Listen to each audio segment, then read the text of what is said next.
நீதிபதி செம்மல் டிஎஸ்பியை கைது செய்ய சொல்லி ஒரு உத்தரவு போடுகிறார். அந்த உத்தரவை போட்டதற்கு அவருக்கு எதிராக வழக்கு தொடுத்து உயர்நீதிமன்றம் அவர் மீது நடவடிக்கை எடுத்து சஸ்பெண்ட் பண்ணிருச்சு. நீதிபதி செம்மல் சஸ்பெண்ட் செய்யப்பட்டார். ஆனா நீதிபதி செம்மல் நேரில் வந்து ஆஜராக சொன்னது யார? கைது செய்ய சொன்னது யார?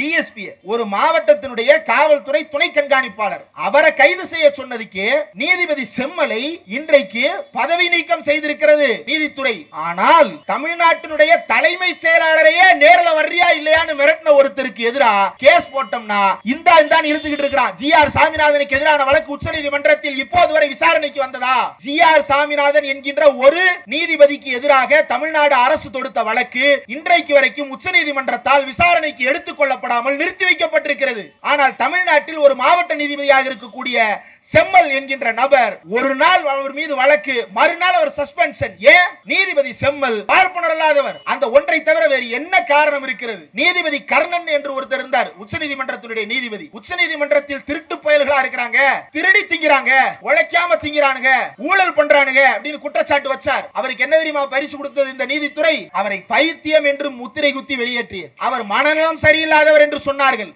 ஆனால் அதே நீதிமன்றத்தில் ஒரு பார்ப்பனர் அல்லாத ஒரு தலித் நீதிபதி உட்கார்ந்து இருக்கிறார். அவர் மீது ஒரு நாய் செருப்பை வீசுகிறது. அந்த செருப்பை வீசிய நபரை, ஒரு தலித் நீதிபதியின் மீது செருப்பை வீசிய நபரை உடனடியாக சிறையில் அடைத்திருக்க வேண்டாமா? அவர் மீது வன்கொடுமை தடுப்பு சட்டத்தில் வழக்கு பதிவு செய்திருக்க வேண்டாமா? நாங்க பார் கவுன்சில்ல இருந்து அவரை வெளியேற்றுறோம். இப்ப எல்லாம் செருப்போட கிளம்பிட வேண்டியதான் போல அப்ப உச்சநீதிமன்றத்துக்கு. ஏன்னா பார் கவுன்சில்ல இருந்தா நீக்குவாங்க, நம்ம பார் கவுன்சிலே இல்ல, அப்ப நமக்கு அந்த பிரச்சனையும் கிடையாது போல.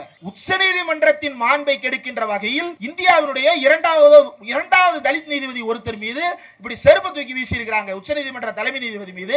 ஆனா அவர் சுதந்திரமாக சுற்றுகிறார். ரோஷம் உள்ள எவனோ ஒருத்தன் முந்தா நேத்து நேரா செருப்பு எடுத்துட்டு போய் மூஞ்சிலே வச்சிட்டான். அவன் நம்ம காலையில செருப்பு இருக்குன்னு நம்ம கண்டுபிடிக்கிறதுக்கு எத்தனை நாள் ஆகுது? 45 நாள் ஆகுது. ஜி.ஆர். சாமிநாதனை பதவி நீக்கம் செய்யணும்னு நாம நாடாளுமன்றத்துக்கு போய் மனு கொடுக்கிறோம். அப்படி மனு கொடுத்தோம்னா 56 நீதிபதிகள் தடித்தனமாக ஒரு கடிதம் எழுதுறாங்க. என்னன்னு? சாமிநாதனை பதவி நீக்கம் செய்யக்கூடாது அப்படின்னு கடிதம் எழுதுறான். அதுல முதல் கையெழுத்து யார் கையெழுத்து தெரியுமா?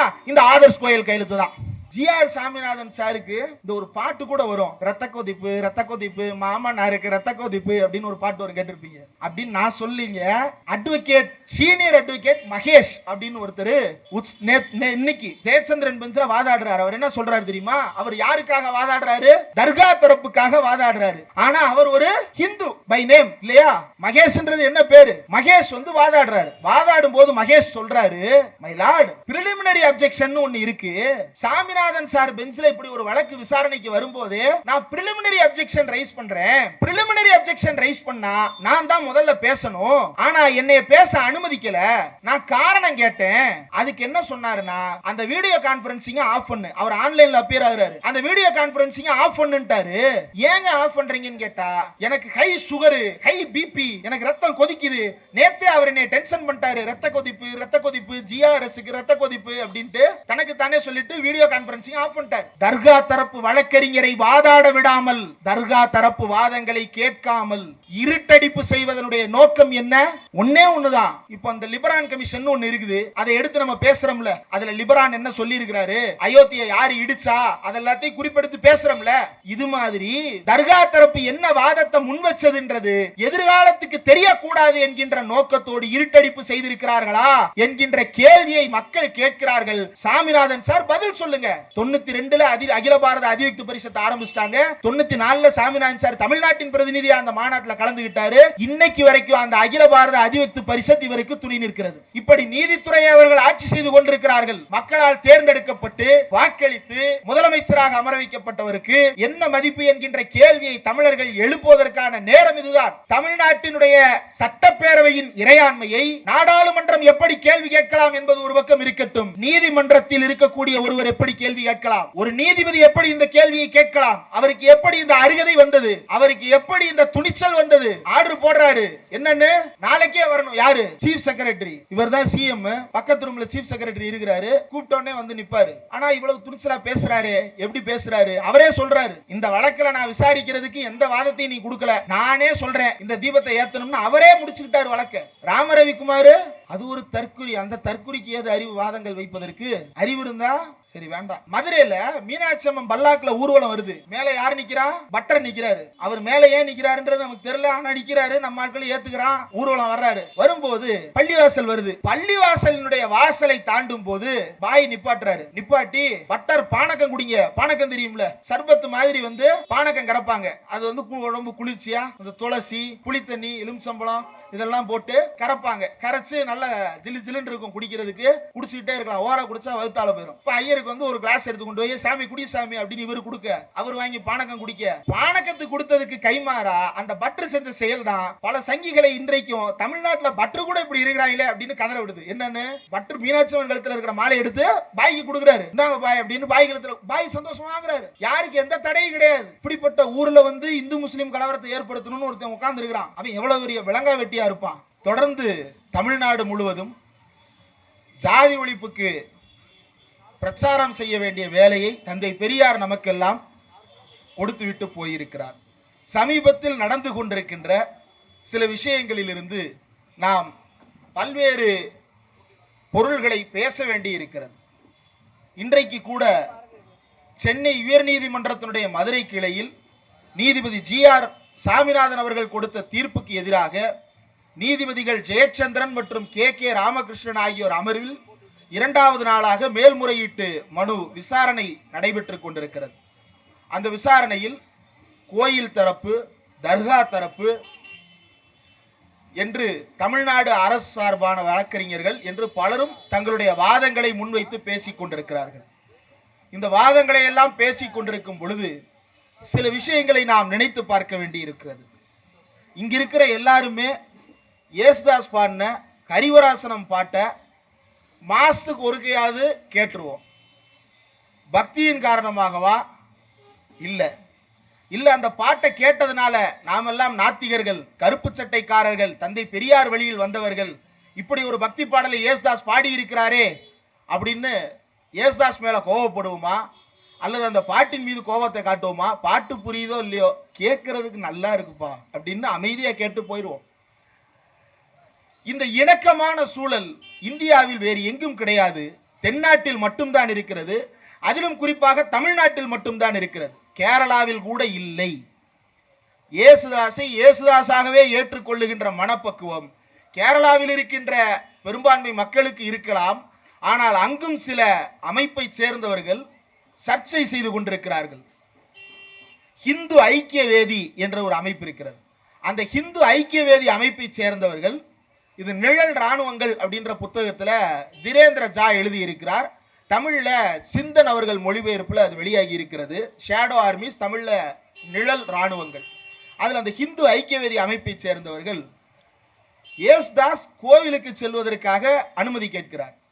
அவர் கோவிலுக்கு போறாரோ இல்லையோ, அந்த சபரிமலை கோயிலில் தினமும் யேசுதாசனுடைய பாடல் ஒலித்துக் கொண்டே இருக்கிறது. அந்த கரிவராசனம், விஸ்வமோகனம் அப்படின்ற பாடல். அந்த பாடலை தொடர்ந்து அவருடைய குரலில் தான் ஒலிக்கப்படுகிறது. பல பேர் அதற்கு பிறகு பாடி இருக்கிறார்கள். அவரை விட சிறப்பாக கூட பலர் பாடி இருக்கலாம். ஆனாலும் யேசுதாசனுடைய பாடல் அந்த மலை உச்சியில் தொடர்ந்து ஒலித்துக் கொண்டே இருக்கிறது. அவர் மலைக்கு போக அனுமதி கேட்கிறார்.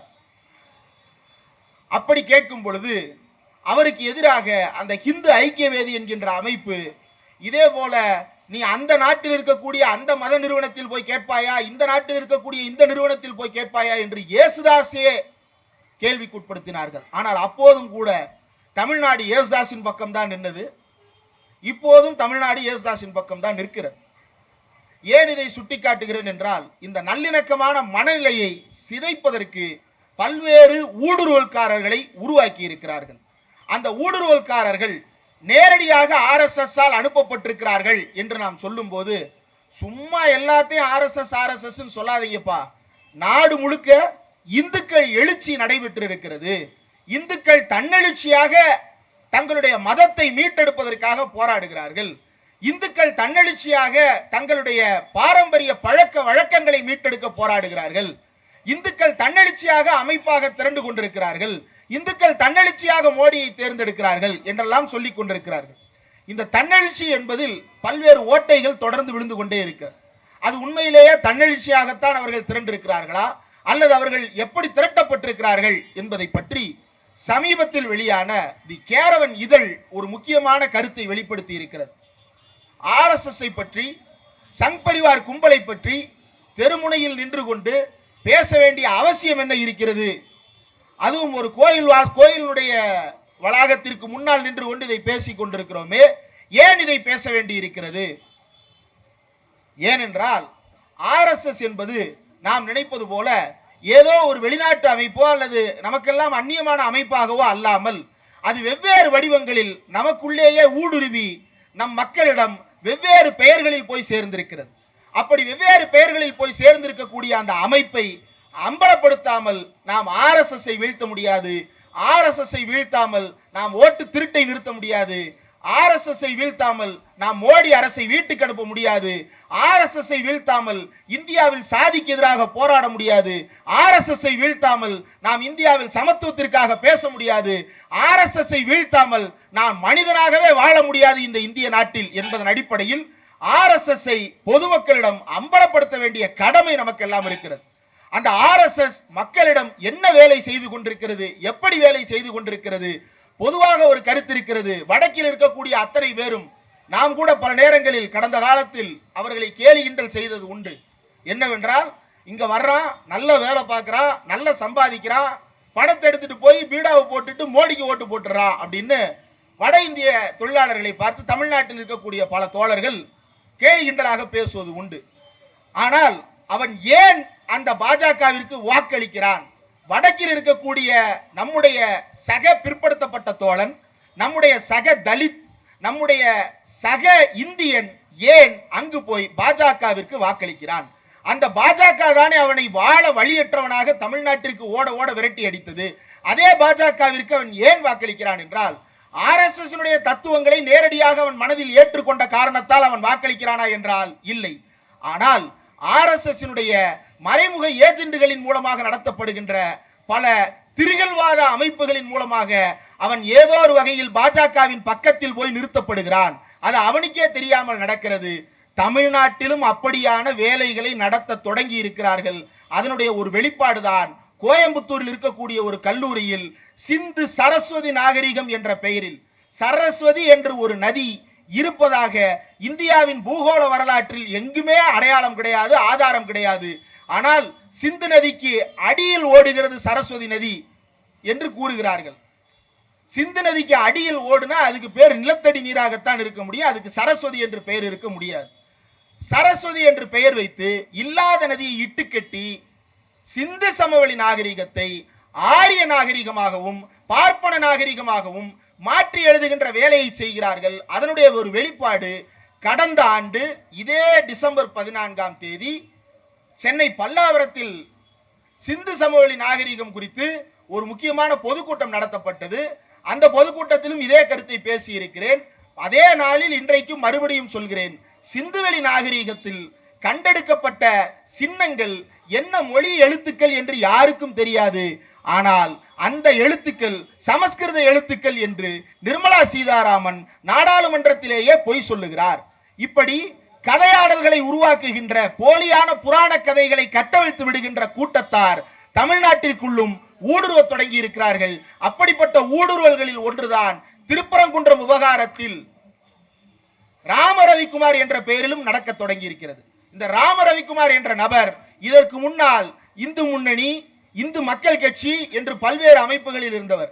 நீங்க நல்லா கவனிச்சு பாருங்க, இந்த இந்துத்துவ அமைப்புகள் தமிழ்நாட்டில் அது விஸ்வ இந்து பரிஷத்தா இருக்கட்டும், ஆர்எஸ்எஸ் இருக்கட்டும், பஜ்ரங் தள்ளா இருக்கட்டும், இவங்களுக்கு பெரிய அமைப்புகள் இல்லைனாலும் அதற்கு பக்கபலமாக இருக்கக்கூடிய ஹிந்து முன்னணியாக இருக்கட்டும் அல்லது ஹிந்து மக்கள் கட்சி அப்படின்னு இந்த அர்ஜுன் சம்பத்னு ஒருத்தர் சுத்துறாரு இல்லையா, அவரா இருக்கட்டும், அவர்கிட்ட இருந்து விலகி இப்ப தனியா சுத்திட்டு இருக்கிறார் இல்லையா இந்து தமிழர் கட்சி அப்படின்னு சொல்லிட்டு ராம ரவிக்குமார், இவங்க யாருமே ஒருத்தனுக்கு ஒருத்தர் சண்டை போட்டுக்கிறது கிடையாது. இவங்க யாருமே ஒருத்தர் திட்டிக்கிறது கிடையாது. அப்ப இவனுங்கெல்லாம் எப்படி தனியா இயங்குறானுங்க, ஒருத்தனுக்கு ஒருத்தர் போட்டியா இயங்குறானுங்களானா இல்ல. தி கேரவன் இதழ் அதைத்தான் அம்பலப்படுத்தி இருக்கிறது.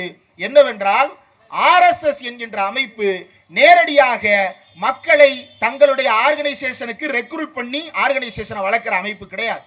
மாறாக அந்த ஆர்எஸ்எஸ் எப்படி வளர்கிறது என்றால், நமக்கெல்லாம் எம்எல்எம் தெரியும். இந்த எம்எல்எம் எப்படி வளரும்னா, ஒருத்தர் 2 பேரை பிடிச்சு கொடுப்பாரு, அந்த 2 பேர் இன்னும் 2 பேரை பிடிச்சு கொடுப்பாங்க, அந்த 2 பேர் இன்னும் 2 பேரை பிடிச்சு கொடுப்பாங்க. இப்படித்தான் எம்எல்எம் கம்பெனிகள் வளரும். இந்த ஆம்வே ப்ராடக்ட்ஸ் இப்படி பல ப்ராடக்ட்டுகள் அப்படி தமிழ்நாட்டில் இன்னமும் சுற்றி கொண்டிருக்கிறது. இப்போ இன்ஸ்டாகிராமில் அது மறுபடியும் வந்து புத்துருவாக்கம் பெற்று இருக்கிறது. இந்த எம்எல்எம் ஒருத்தர் சேர்த்து விட்டு ரெஃபர் பண்ணி ஏன் பண்றது அப்படின்ற பெயரில் இந்த எம்எல்எம் புதிய வடிவத்தை எடுத்திருக்கிறது. ஏன் இந்த எம்எல்எம் வடிவத்தை குறிப்பிடுகிறேன் என்றால், இந்த ஆர்எஸ்எஸ் அமைப்பு நேரடியாக தனக்கு கீழே இருக்கக்கூடிய ஆதரவாளர்களை வைத்து நடத்தக்கூடியது விஸ்வ இந்து பரிஷத், பஜ்ரங் தள் போன்ற அமைப்புகள். அந்த விஸ்வ இந்து பரிஷத்தில் இருக்கக்கூடிய தலைவர்களுக்கு ஒரு சிலரை தேர்ந்தெடுத்து என்ன செய்வார்கள் என்றால், நீ உன்னுடைய மாநிலத்தில் தனியாக ஒரு அமைப்பு தொடங்கு. அப்படி தொடங்கப்பட்டதுதான் தமிழ்நாட்டில் இந்து முன்னணி என்ற அமைப்பு. அந்த இந்து முன்னணி என்ன செய்யும் என்றால், அதற்கு கீழே இருக்கக்கூடிய அர்ஜுன் சம்பத் வகைராக்களை நீ ஒரு கட்சியை தொடங்கு என்று தொடங்க வைப்பார்கள். அந்த அர்ஜுன் சம்பத்துக்கு கீழே இருக்கக்கூடிய ராம ரவிக்குமார் வகைராக்களுக்கு இன்னும் கொஞ்சம் காசை கொடுத்து நீ ஒரு அமைப்பை தொடங்கு, அதில் இத்தனை பேரை சேர்த்துக்கொள் என்று தொடங்க வைப்பார்கள். இந்த ராம ரவிக்குமார் என்ன செய்வார் என்றால், தன்னுடைய ஊருக்குள்ள போய் பிள்ளைமாருக்கும் தேவேந்திர குல வேளாளருக்கும் இடையில கலவரத்தை உண்டு பண்ணி அங்க ஒரு புதிய அமைப்பை உருவாக்குவதற்கான வேலை பார்ப்பான். இப்படி அமைப்பாக தனிநபராக சேர்க்கின்ற அமைப்புகளை பார்த்திருக்கிறோம். ஆர்எஸ்எஸ் இவ்வளவு காலம் எப்படி தன்னை காப்பாற்றிக் கொள்ளுகிறது என்றால், தனக்கு கீழ் ஒரு அமைப்பு, அந்த அமைப்பின் கீழ் இன்னொரு அமைப்பு, அந்த அமைப்பின் கீழ் இன்னொரு அமைப்பு என்று அமைப்பாக உருவாக்கி கொண்டிருக்கிறார்கள். அதனுடைய வடிவத்தை கொஞ்சம் பார்க்க வேண்டும். தி கேரவன் இதழ் அதை எப்படி பட்டியல் போடுகிறது என்றால், கேடர் ஆர்கனைசேஷன்ஸ், முதலாவதாக அவர்கள் உருவாக்குவது கேடர் ஆர்கனைசேஷன்ஸ், மக்கள் திரள் அமைப்புகள். உதாரணத்திற்கு பாரதிய ஜனதா கட்சி, அது வந்து கேடர் ஆர்கனைசேஷன், பெரிய அளவுக்கு தொண்டர்களை இழுத்து வைத்திருப்பார்கள் நேரடியாக. அதற்கு அடுத்து விஸ்வ இந்து பரிஷத், அதே போன்ற ஒரு அமைப்பு. கோஆர்டினேட்டிங் ஏஜென்சி என்று ஒரு ரகம் இருக்கிறது.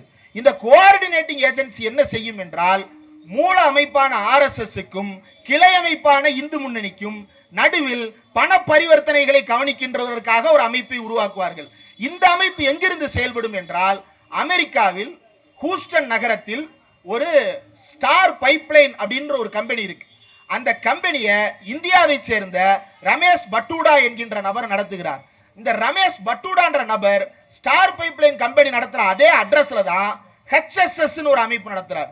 இந்த ஹெச்எஸ்எஸ் அமைப்பினுடைய விரிவாக்கம் ஹிந்து ஸ்வயம் சேவக் சங், ஆர்எஸ்எஸ் அமெரிக்க பிரிவு.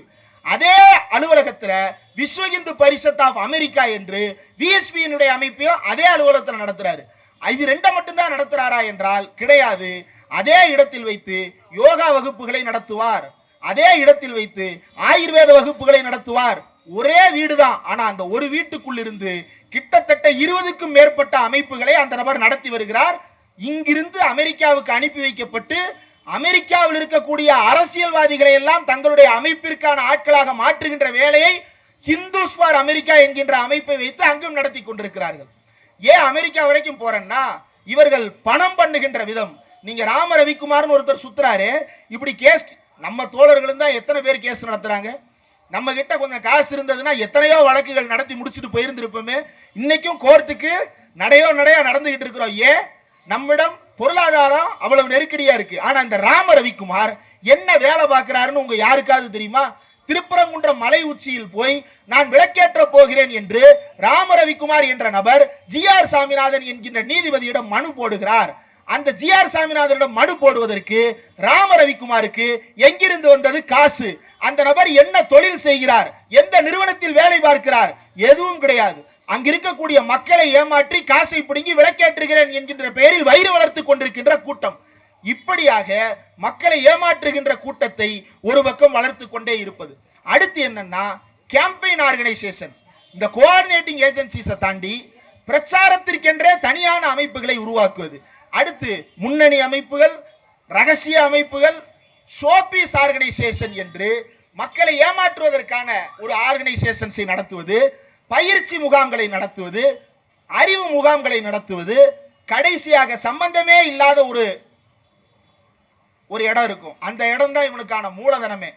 அந்த இடம் என்னன்னா, ஊருக்கு நடத்தப்படுகின்ற சிலம்பாட்ட வகுப்புகளில் ஊடுருவது, ஊர்ல போய் யோகா வகுப்புகளை நடத்துவது. இந்த யோகா வகுப்புகள் மூலமாகவும் சிலம்பாட்ட வகுப்புகள் மூலமாகவும் அவனை மூளை செலவை செய்து அவனை என்ன பண்றது அப்படின்னா, வேற ஒரு முகாமுக்கு கூட்டிட்டு போய் அந்த முகாம்ல அவனை வந்து RSS ஏதோ ஒரு அமைப்பினுடைய அங்கமாக மாற்றி, அது வெறுமனே நீங்க வந்து சாதாரணமா சாமானியர்களை மட்டும் இல்ல, வக்கீலை ஏமாத்தி கூட்டு போறான்னா வக்கீல அகில் பாரத அதிவக்தி பரிஷத்துன்ற அமைப்புல சேர்த்து விடுவான். கல்வியாளர் ஒருத்தரை ஏமாத்தி கூட்டு போறான்னா அவங்களை கொண்டு போய் பிரக்ஞ பிரவாகன்ற அமைப்புல சேர்த்து விடுவான். இப்படி பல்வேறு அமைப்புகளை வைத்து இந்தியாவில் இருக்கக்கூடிய மக்களை ஏமாற்றுகின்ற வேலையை இந்த RSS செய்து கொண்டிருக்கிறது. இந்த பட்டியலை நாம் புரிந்து கொண்டால்தான் RSS என்பது ஒரு தன்னெழுச்சியான அமைப்பு அல்ல. RSS என்பது வெகு மக்கள் தானாக திரண்டு ஆதரிக்கின்ற அமைப்பு அல்ல. இந்துத்துவ சித்தாந்தம் என்பதை மக்கள் பெரும்பாலானவர்கள் ஏற்றுக்கொண்டிருக்கிறார்களா என்றால் கிடையாது. வடக்க கொந்தளிக்கிறானே தமிழ்நாட்டின் துணை முதலமைச்சர் உதயநிதி ஸ்டாலின் அவர்கள் சனாதனத்தை ஒழிப்போம்னு பேசின உடனே வடக்கில் இருக்கக்கூடிய 10 பேர் கொந்தளிக்கிறான். சனாதனத்தை ஒழிக்கிறதா அப்படின்னு. அவன்கிட்ட போய் சனாதனம்னா என்னன்னு கேளுங்க, அவனுக்கு தெரியாது. சனாதனம்னா என்னன்னே தெரியாம தான் அவன் கொந்தளிக்கிறான். அவனை பொறுத்த வரைக்கும் சனாதனம்னா அது மதத்தினுடைய பெயர். இந்து மதத்தினுடைய வாழ்வியல் முறைக்கு பெயர் சனாதன தர்மம் அப்படின்னு அவன் நம்புறான். அதுவும் வர்ணாசிரமமும் ஒண்ணு அப்படின்னு அவனுக்கு தெரியாது. அதுவும் வகுப்புவாதமும் ஒண்ணு அவனுக்கு தெரியாது. அதுவும் அடக்குமுறையும் ஒண்ணு அவனுக்கு தெரியாது. அதுவும் மனு தர்மமும் ஒண்ணு அவனுக்கு தெரியாது. மனுனா அவர் ஏதோ ஒரு பெரிய சாஸ்திரி, அவர் நல்ல ஒரு பண்டிதர் அப்படின்னு நினைச்சிட்டு இருக்கிறான். ஏன் அவனுக்கு அது தெரியவில்லை என்றால், தமிழ்நாட்டில் நமக்கு இதையெல்லாம் பாடம் புகட்டுவதற்கு 1925 எப்ப RSS என்ற ஒரு முகாம் ஆரம்பிச்சானோ அதுக்கும் முன்னாடியே சுயமரியாதை இயக்கத்தை ஆரம்பித்து தமிழர்களுக்கு இந்த பார்ப்பனர்கள் யார், இவர்களுடைய திருட்டுத்தனம் என்ன என்பதையெல்லாம் தந்தை பெரியார் தோலுரித்து காட்டியிருக்கிற காரணத்தால் நமக்கு இந்த RSS இந்துத்துவ அமைப்புகளை பற்றி புரிந்து வைத்திருக்கிறோம். பார்ப்பனர்களுடைய சூழ்ச்சியை பற்றி புரிந்து வைத்திருக்கிறோம். ஆனால் வடக்கே இருக்கக்கூடிய நண்பர்களுக்கு பார்ப்பனர்களுடைய சூழ்ச்சியை புரிந்து கொள்வதற்கு, அவர்களுக்கு புரிய வைப்பதற்கு நம்மிடம் கிடைத்தது போல ஒரு தந்தை பெரியாரோ பேரறிஞர் அண்ணாவோ முத்தமிழறிஞர் கலைஞரோ அவர்களுக்கு கிடைக்கவில்லை. அதனால் அவர்கள் இன்னமும் உழன்று கொண்டே இருக்கிறார்கள். அங்கு வந்த தலைவர்களுமே அதை வெகுமக்கள் இயக்கமாக மாற்றுவதற்கு எவ்வளவு முயற்சி செய்தாலும் ஒரு அளவுக்கு மேல் அவர்களால் அடிமட்டத்திற்குள் நுழைய முடியவில்லை. காரணம், அங்க என்ன பண்றான்னா வனவாசி கல்யாண் அப்படின்ற ஒரு அமைப்பு. இந்த அமைப்பினுடைய வேலை என்னன்னா, ஆதி திராவிடர்கள் மத்தியிலையும் வடக்கில் இருக்கக்கூடிய ஆதி திராவிடர்கள் மத்தியிலையும் பழங்குடியினர் மத்தியிலையும் போய் உங்களுக்கெல்லாம் கல்விதான் முக்கியம், அதனால எல்லாரும் பாடசாலைக்கு வாங்கன்னு சொல்லி அவனை ஏமாத்தி RSS சாகாவுக்கு கூட்டிட்டு போறதுதான் அவனுடைய வேலையாக அங்க இருக்கிறது. அப்ப அவன் என்ன நினைக்கிறான், இவங்கெல்லாம் நம்மளை விடுவிக்க வந்தவர்கள், இவங்க நம்மளை வந்து இந்த காட்டு வாழ்க்கையிலிருந்து நாட்டு வாழ்க்கைக்கு கூட்டு போக வந்தவர்கள், இந்த ஒடுக்குமுறையிலிருந்து நம்மளை விடுவிக்க வந்தவர்கள் அப்படின்னு அவன் நம்பிட்டு இருக்கிறான். ஆனா 2005 இந்தியாவில் இருந்து அமெரிக்காவுக்கான தூதுவர் ஒருத்தர் அமெரிக்காவுக்கு ஒரு ரகசிய குறிப்பு அனுப்புகிறார். அந்த ரகசிய குறிப்பு என்னன்னா, socio economic future of Indian Dalits remain bleak. இந்தியாவினுடைய தலித் மக்களினுடைய சமூக பொருளாதார வாழ்க்கை என்பது மிகவும் இருண்டதாக இருக்கிறது, அவருடைய எதிர்காலம் இருட்டில் இருக்கிறது என்று அவர் எழுதுகிறார். அதை ஒட்டி அன்றைக்கு பாஜகவினுடைய உத்தரப்பிரதேச எம்பியாக இருந்த ராம்நாத் கோவிந்த் என்ற நபர்கிட்ட போய், அவர் தான் பின்னாடி பிரதமர் குடியரசுத் தலைவராக வந்தார், அந்த ராம்நாத் கோவிந்த் போய் கேட்குறாங்க, இந்த மாதிரி சொல்றாங்களே உங்களுடைய கருத்து என்னன்னு. அவர் சொல்றாரு, இன்னொரு 50-100 வருஷத்துக்காவது சாதி இந்தியாவில் இருக்கும். ஏன்னா இந்து மதம் சாதியை கட்டாயப்படுத்துது. ஆனா சாதிய ஒடுக்குமுறைன்றது சாதியால நடக்கிறது இல்ல, பொருளாதாரத்தால நடக்குது அப்படின்னு ட்விஸ்ட் பண்றான். இப்படி இந்தியா முழுக்க தலித் மக்களை ராம்நாத் கோவிந்த் தெரிஞ்சு போய் சொல்ற புழுகர். ஆனா ராம்நாத் கோவிந்தால் ஏமாற்றப்பட்ட தலித் மக்கள் அப்படி அல்ல, அவர்கள் ஏமாற்றப்பட்டிருக்கிறார்கள். உன்னுடைய ஒடுக்குமுறைக்கு காரணம் சனாதன தர்மம் அல்ல, பொருளாதாரம். அப்ப பொருளாதாரத்துக்கு என்ன பண்ணணும், நீ கஷ்டப்பட்டு உழைக்கணும் அப்படின்னு அவனை மேலும் மேலும் சுரண்டலுக்குள்ள தள்ளி இருக்கிறார்களே தவிர அவர்களுக்கான உண்மையான விடியலை காட்டுவதற்கு அங்கு இயக்கங்கள் இல்லை. இங்கு தந்தை பெரியார் 1925 அதை கத்தி கத்தி நம்மிடம் கூப்பாடு போட்டுக் கொண்டிருக்கிறார்.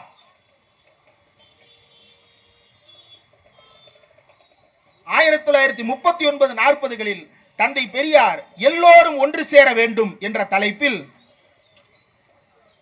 விடுதலையில் 16/2/1940 ஒரு கட்டுரை எழுதுகிறார். அந்த கட்டுரையில் எல்லோரும் ஒன்று சேர வேண்டும், பேதமும் இழிவும் கற்பிக்கும் சமய சாஸ்திரங்களை அழிக்க வேண்டும், அரசியலை கைப்பற்ற வேண்டும், உயர்ந்த ஜாதி என்று தங்களை தாங்களே சொல்லிக் கொள்ளுபவர்களை சோம்பேறிகளாய் உடல் உழைப்பு இல்லாமல் வாழ்கிறவர்களை எதிரிகளாக கருதி அந்த கொள்கைகளை நிர்மூலமாக்க வேண்டும். மனித சமுதாய கூட்டு வாழ்க்கைக்கு தாங்களே அஸ்திவாரமானவர்கள் என்பதை உழைக்கும் மக்கள் உணர வேண்டும். உணர்வது மட்டுமல்லாமல் அப்படிப்பட்ட தொழிலாளர் சமூகம் சமுதாயத்தில் கீழ்நிலையில் இருப்பானேன், இது நம்முடைய அறிவீனமும் ஒற்றுமையற்ற தன்மையும் அல்லவா என்று சிந்திக்க வேண்டும். இந்த இரண்டும் இல்லாததனாலேயேதான் தொழிலாளர்களுக்கு பொதுத் தலைவர் இல்லை, பகுத்தறிவு இல்லை, முன்னேற்றம் இல்லை. சோம்பேறிகளுக்கு, ஊரார் உழைப்பில் வாழுபவர்களுக்கு கை ஆயுதமாய் அவர்கள் இருக்க நேரிட்டது என்று தந்தை பெரியார் எச்சரிக்கிறார். இந்தியாவில் இருக்கக்கூடிய உழைக்கும் மக்களை ஒன்றுபடுத்துவதற்கான கோட்பாடாகத்தான் பார்ப்பனர் அல்லாதார் என்கின்ற வகுப்புகளை தந்தை பெரியார் சுட்டிக்காட்டினார். இந்தியாவில் உழைக்காமல் வாழுகின்ற ஒரு சாதி. பெரியார் கேட்கிறார், இந்தியாவில் உழைக்கின்ற சாதிகள் எத்தனையோ பேர் இருக்கிறார்கள். விஸ்வகர்மாக்கள் இருக்கிறார்கள், பானை செய்பவர்கள் இருக்கிறார்கள், வயலில் உழுபவர்கள் இருக்கிறார்கள், எத்தனையோ பேர் இருக்கிறார்கள். இவர்களில் யார் இல்லாவிட்டாலும் உலகத்தின் இயக்கம் ஏதோ ஒரு வகையில் தடைபடும். ஆனால் இந்த பார்ப்பான் இல்லாவிட்டால் உலகத்தில் ஏதாவது தடைபடுமா? உடல் உழைப்பு எதுவும் செலுத்தாமல் இந்த உலகத்துக்கு பயனே இல்லாத ஒரு வாழ்க்கையை வாழ்ந்து கொண்டிருக்கிறான். அவனுக்கு நாம் அடிமையாக வாழ்வதா என்று தந்தை பெரியார் கேட்ட கேள்விதான் இன்றைக்கும் தமிழர்கள் ஒவ்வொருவர் மனதிலும் ஒலிக்க வேண்டிய கேள்வி. இந்தியா முழுவதும் நாம் கொண்டு போய் சேர்க்க வேண்டிய செய்தி. இதை ஏன் சொல்ல நேரிடுகிறது? RSS வரலாற்றை பற்றி ஏன் பேச நேரிடுகிறது என்றால், RSS தலைவர்கள் தான் இன்றைக்கு இந்தியா முழுவதும் இருக்கின்ற அனைத்து அதிகார மையங்களையும் கட்டுப்படுத்துகிறார்கள். ஒரே ஒரு உதாரணம் சொல்ல விரும்புகிறேன். நீதிபதி செம்மல் டிஎஸ்பியை கைது செய்ய சொல்லி ஒரு உத்தரவு போடுகிறார். அந்த உத்தரவை போட்டதற்கு அவருக்கு எதிராக வழக்கு தொடுத்து உயர்நீதிமன்றம் அவர் மீது நடவடிக்கை எடுத்து சஸ்பெண்ட் பண்ணிருச்சு. நீதிபதி செம்மல் சஸ்பெண்ட் செய்யப்பட்டார். ஆனா நீதிபதி செம்மல் நேரில் வந்து ஆஜராக சொன்னது யார? கைது செய்ய சொன்னது யார? டிஎஸ்பி, ஒரு மாவட்டத்தினுடைய காவல்துறை துணை கண்காணிப்பாளர். அவரை கைது செய்ய சொன்னதுக்கு நீதிபதி செம்மலை இன்றைக்கு பதவி நீக்கம் செய்திருக்கிறது நீதித்துறை. ஆனால் தமிழ்நாட்டினுடைய தலைமை செயலாளரையே நேரில் வர்றியா இல்லையான்னு மிரட்டின ஒருத்தருக்கு எதிராக கேஸ் போட்டோம்னா இந்தான் இழுத்துக்கிட்டு இருக்கிறான். GR சாமிநாதனுக்கு எதிரான வழக்கு உச்சநீதிமன்றத்தில் இப்போது வரை விசாரணைக்கு வந்ததா? GR சாமிநாதன் என்கின்ற ஒரு நீதிபதிக்கு எதிராக தமிழ்நாடு அரசு தொடுத்த வழக்கு இன்றைக்கு வரைக்கும் உச்சநீதிமன்றத்தால் விசாரணைக்கு எடுத்துக் கொள்ளப்படாமல் நிறுத்தி வைக்கப்பட்டிருக்கிறது. ஆனால் தமிழ்நாட்டில் ஒரு மாவட்ட நீதிபதியாக இருக்கக்கூடிய செம்மல் என்கின்ற நபர் ஒரு நாள் அவர் மீது வழக்கு, மறுநாள் அவர் சஸ்பென்ஷன். ஏன்? நீதிபதி செம்மல் பார்ப்பனர் அல்லாதவர். அந்த ஒன்றை தவிர வேறு என்ன காரணம் இருக்கிறது? நீதிபதி கர்ணன் என்று ஒருத்தர் இருந்தார், உச்சநீதிமன்றத்தினுடைய நீதிபதி. உச்சநீதிமன்றத்தில் திருட்டு பயல்களா இருக்கிறாங்க, திருடி திங்கிறாங்க, உழைக்காம திங்கிறானுங்க, ஊழல் பண்றானுங்க அப்படின்னு குற்றச்சாட்டு வச்சார். அவருக்கு என்ன தெரியுமா பரிசு கொடுத்தது இந்த நீதித்துறை?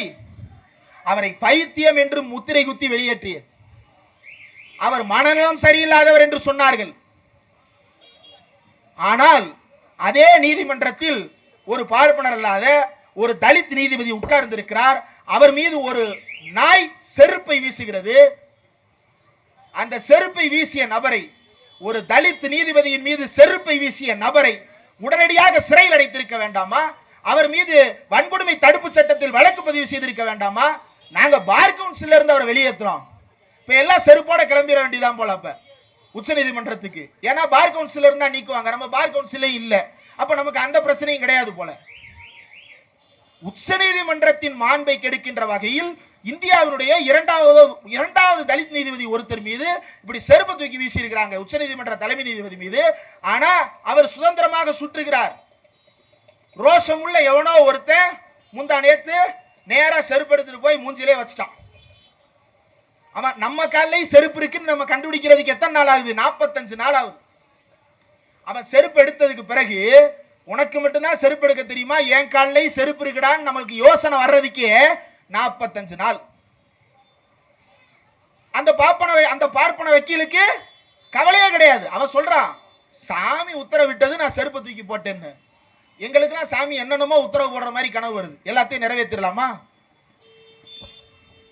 தமிழ்நாட்டில் தமிழர்களுக்கு, நம்பிக்கையுள்ள தமிழர்களுக்கு சாமி என்னென்னமோ உத்தரவு போடுவதாக சொல்லுறாங்க, எல்லாத்தையும் நிறைவேற்றிடலாமா? ஆனாலும் செருப்பெடுத்து அறிகின்ற துணிச்சல் எங்கிருந்து வருகிறது என்றால், அந்த பார்ப்பன வக்கீலை காப்பாற்றுவதற்கு அங்கே பல நீதிபதிகள் இருக்கிறார்கள் என்பது அந்த பார்ப்பன வக்கீலுக்கு தெரியும். எப்படி என்றால் 2017-18 ஒரு முக்கியமான வழக்கு உச்சநீதிமன்றத்தில் விசாரணைக்கு வந்தது. என்ன வழக்கு? பட்டியல் சமூகத்தவர் மீது வன்கொடுமை செய்தால் வன்கொடுமை தடுப்பு சட்டத்தில் அவர்கள் கைது செய்யப்படுவார்கள். அவர்களை பிணையில் எடுக்க முடியாது. நான் பெயிலபிள் அஃபென்ஸ். ஜெயிலில் உடனே எஃப்ஐஆர் ரிஜிஸ்டர் பண்ணி அவங்களை தூக்கி ஜெயிலில் வைக்கணும். ஆனால் அந்த 2018 என்ன நடக்குது அப்படின்னா, அவங்களுக்கு ஏன் நான் பெயிலபிளா இருக்கணும், அதை பெயிலபிளா மாத்திரலாமே, கண்டிப்பா அரெஸ்ட் பண்ணணும்ன்றது தேவையில்லையே அப்படின்னு சொல்லிட்டு 2 நீதிபதிகள் அதை மாத்துறதுக்கு முயற்சி செய்யறாங்க. அந்த நீதிபதிகளுடைய பெயர் யூ லலித், ஆதர்ஷ் கோயல். யூ லலித்னா உதய் உமேஷ் லலித், இன்னொருத்தர் பேர் ஆதர்ஷ் கோயல். இந்த உதய் உமேஷ் லலித் யார், ஆதர்ஷ் கோயல் யார் என்றால், இந்த உதய் உமேஷ் லலித் என்பவர் யாருடைய பையன் என்றால், உமேஷ் லலித் என்கின்ற ஒரு வக்கீலுடைய பையன். இந்த உமேஷ் லலித் என்றவர் யாரு அப்படின்னா, ஆர்எஸ்எஸ் வழக்கறிஞர் பிரிவான அகில பாரத அதிவக்த பரிஷத் என்கின்ற அகில பாரத வழக்கறிஞர் சங்கத்தினுடைய தோற்றுநர்களில் ஒருவராக இருந்தவர் அந்த உமேஷ் லலித்.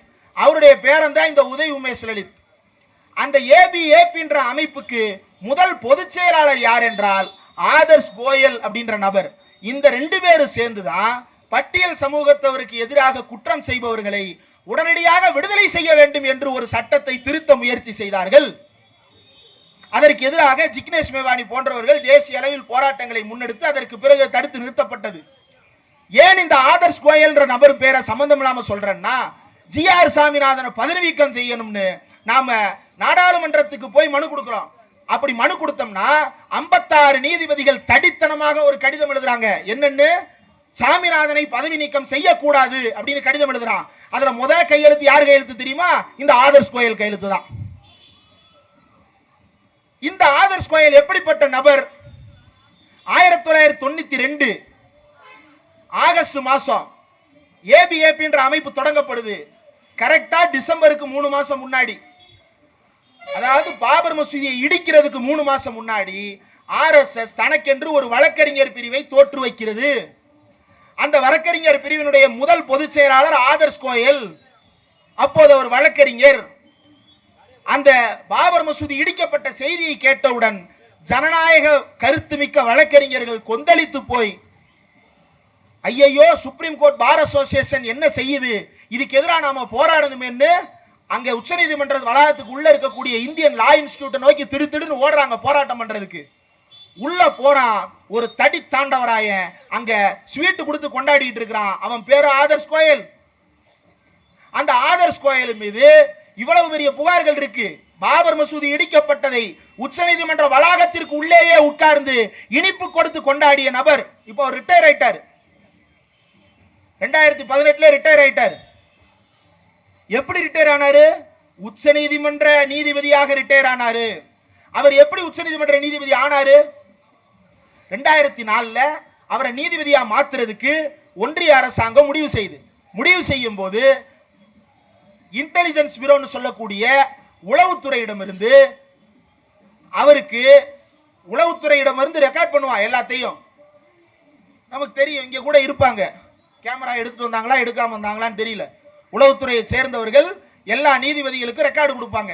அப்போ முதலா வக்கீலாக இருக்கக்கூடிய இந்த நபரை நீதிபதியாக மாற்றலாமா என்று கேட்டபோது, இவர் நீதி பரிபாலனத்தின் மீது நம்பிக்கையற்றவர், இவருக்கு நீதிபதியாக பதவி உயர்வு கொடுக்க கூடாது அப்படின்னு ரொம்ப தெளிவாக உளவுத்துறை எழுதி கொடுத்தது.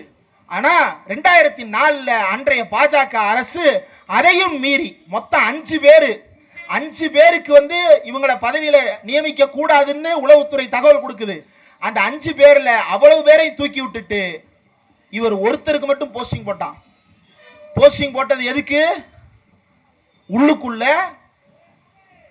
அயோத்திக்கு சார்பாக, ராமர் கோயிலுக்கு சார்பாக தீர்ப்பளிப்பதற்காக.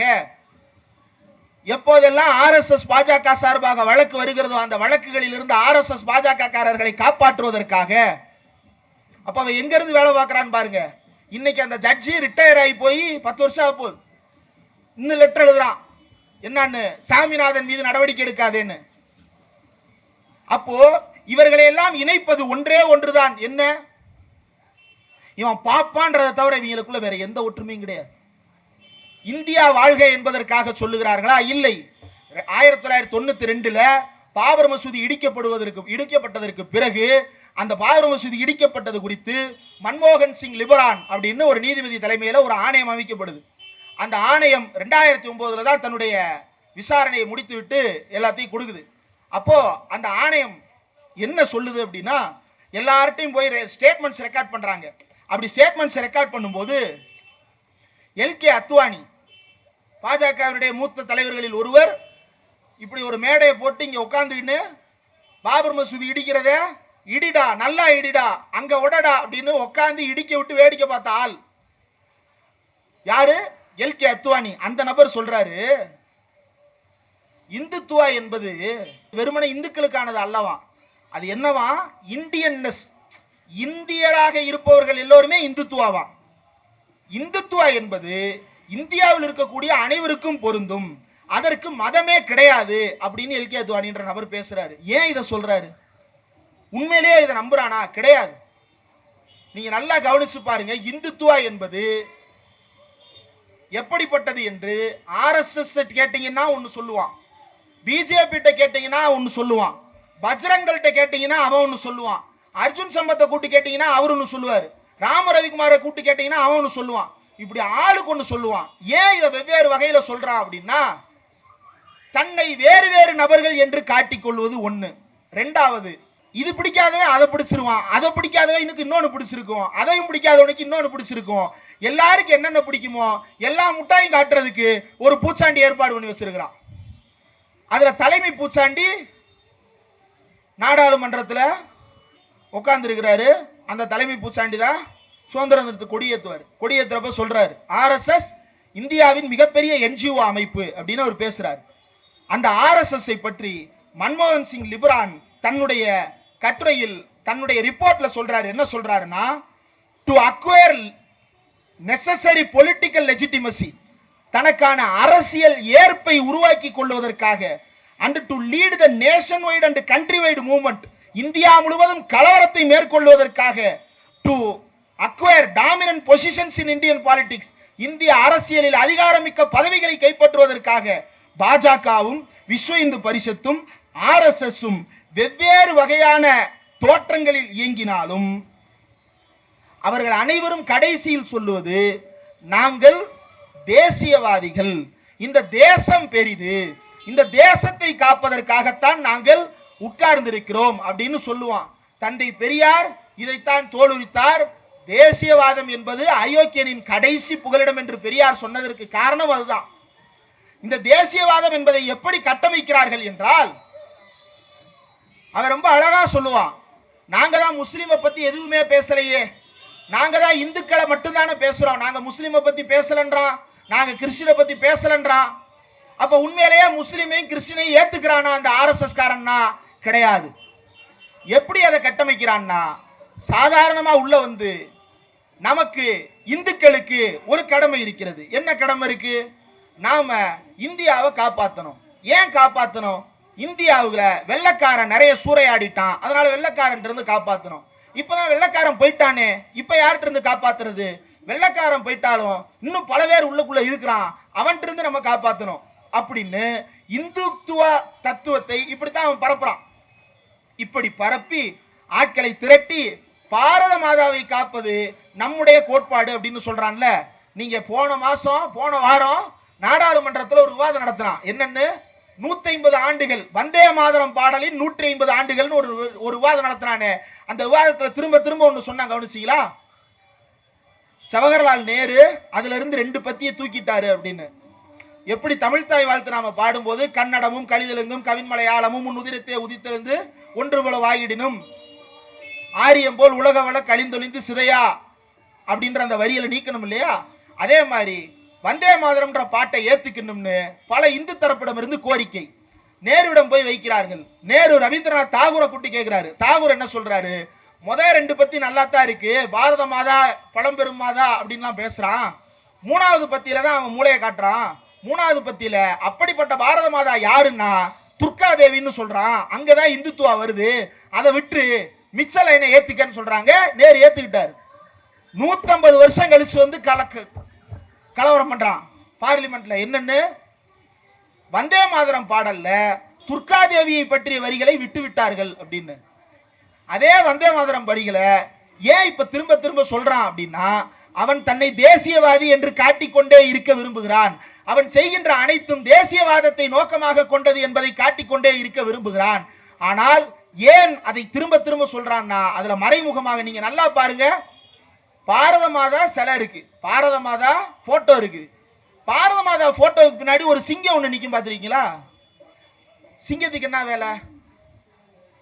பாரத மாதாவுக்கும் சிங்கத்துக்கு என்னங்க வேலை? தமிழ் தாய் நாம வச்சிருக்கிறோம், தமிழ் தாயை உட்கார வச்சிருக்கிறோம். எதுல உட்கார வச்சிருக்கிறோம்? ஒரு மேடையில உட்கார வச்சிருக்கிறோம். ஒரு ஸ்டோன் பெஞ்ச் போட்டு தமிழ் தாயை உட்காருங்கம்மா அப்படின்னு உட்கார வச்சிருக்கிறோம். கையில ஓலைச்சுவடியை கொடுத்து எழுத்தாணியை கொடுத்து தமிழ் தாயை உட்கார வச்சிருக்கிறோம்.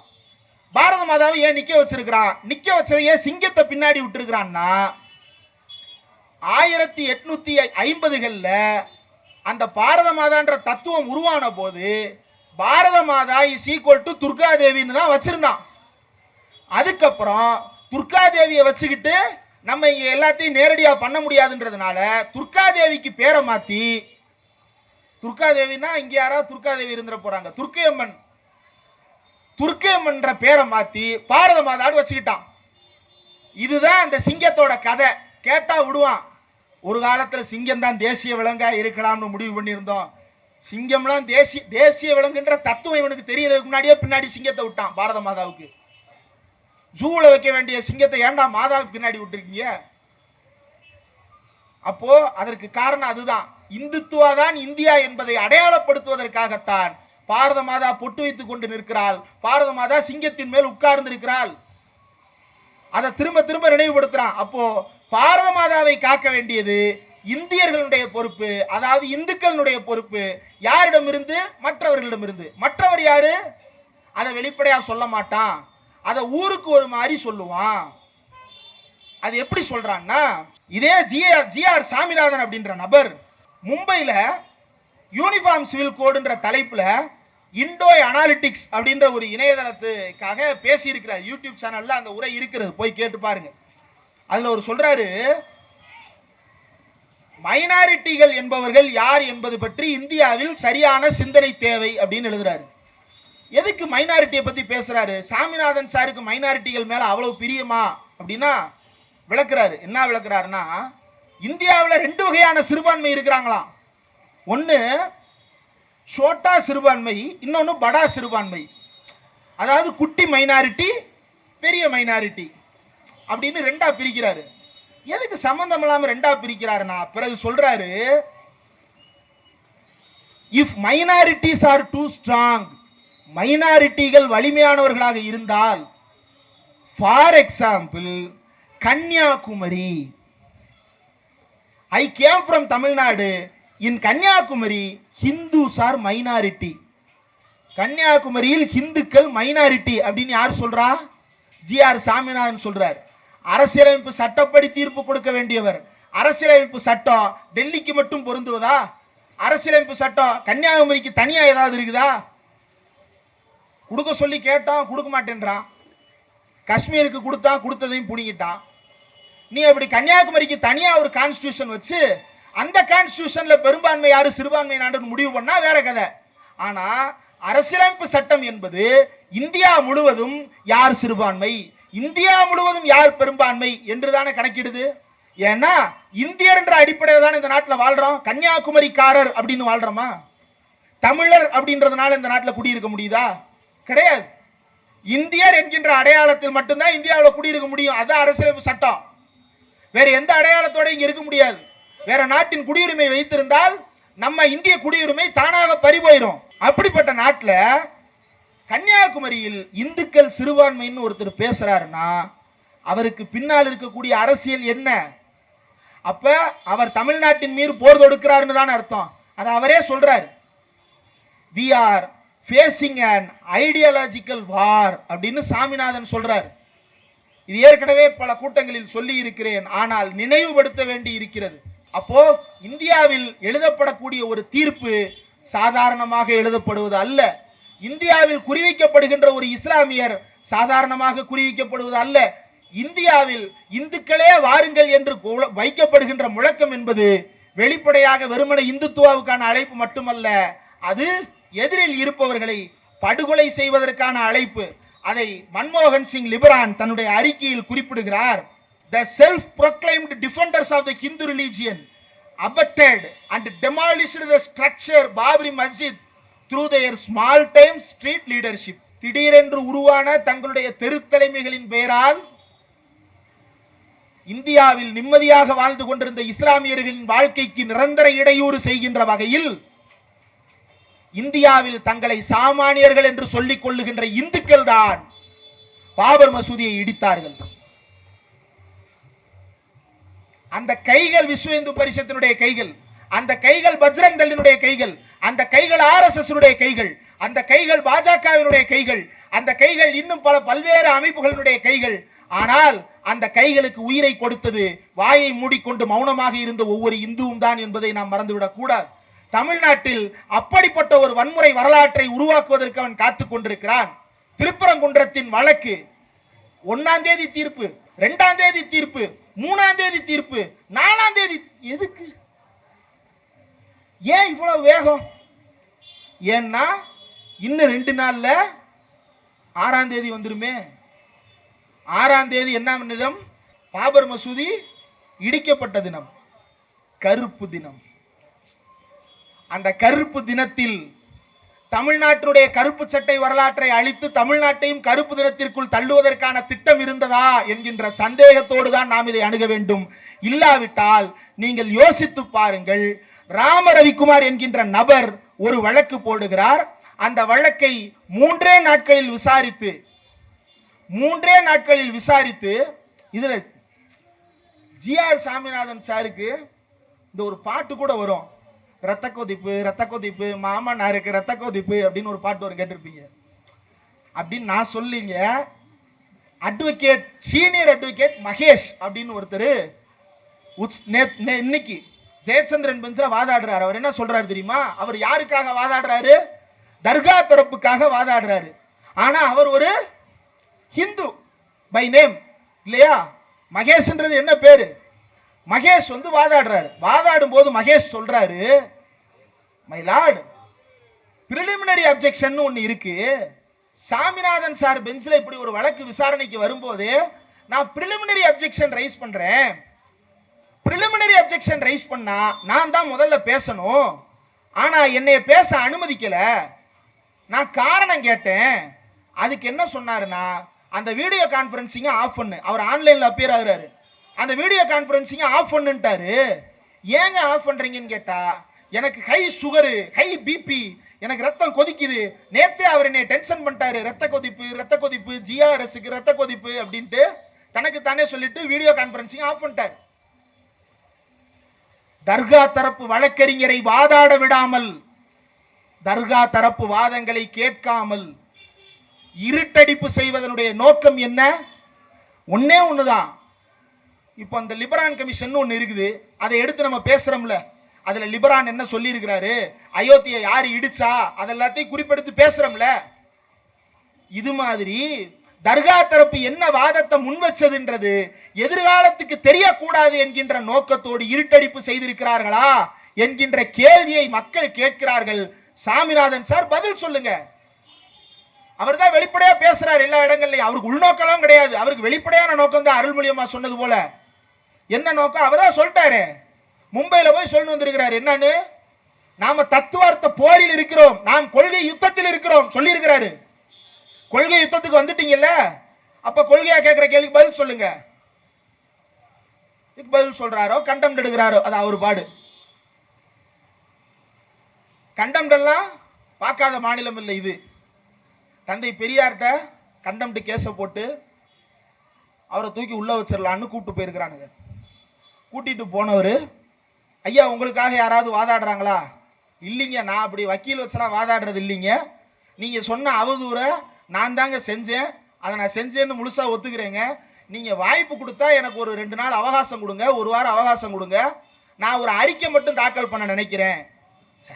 எவ்வளோ பெரிய மனுஷர் ஒருத்தர், இவ்வளோ பெரிய பணக்காரரு, ஒரு பெரிய இயக்கம் நடத்துறாரு, அறிக்கை தானே அப்படின்னு சொல்லிட்டு சரி கொடுத்துருங்க, அடுத்த வாரம் வாங்கய்யா அப்படின்னு சொல்லிட்டு அனுப்பி விட்டாங்க. அடுத்த வாரம் வந்த உடனே